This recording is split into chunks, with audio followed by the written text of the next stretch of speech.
When Ellen Terry played Juliet opposite Henry Irving, her Romeo was in his mid-40s. The production was not a success, but in her memoirs, Terry loyally defends her partner.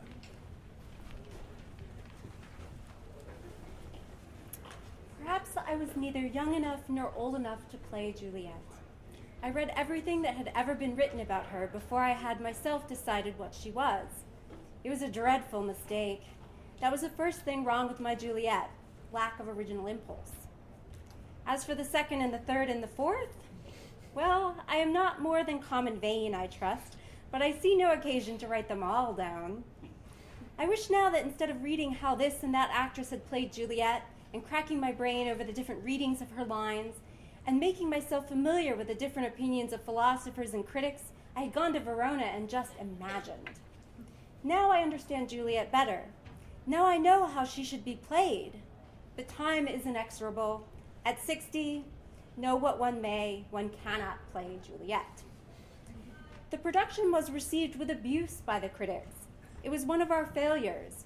Yet it ran 150 nights.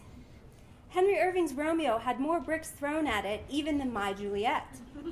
I'm not going to say that Henry's Romeo was good. What I do say is that some bits of it were as good as anything he ever did.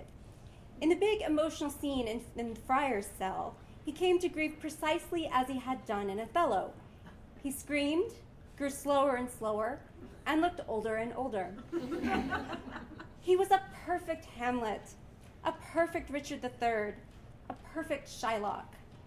He was an imperfect Romeo. Yet he did things in the part which were equal to the best of his perfect Hamlet. I know they said he looked too old, was too old for Romeo. In some scenes, he looked aged as only a very young man can look. He was not boyish, but ought Romeo to be boyish? I'm not supporting the idea of an elderly Romeo. When it came to the scenes where Romeo poses and is poetical but insincere, Henry did seem elderly. He couldn't catch the youthful pose of melancholy with its extravagant expression.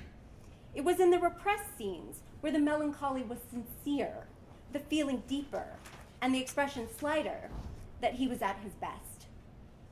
He may be good, but he isn't Romeo, is a favorite type of criticism.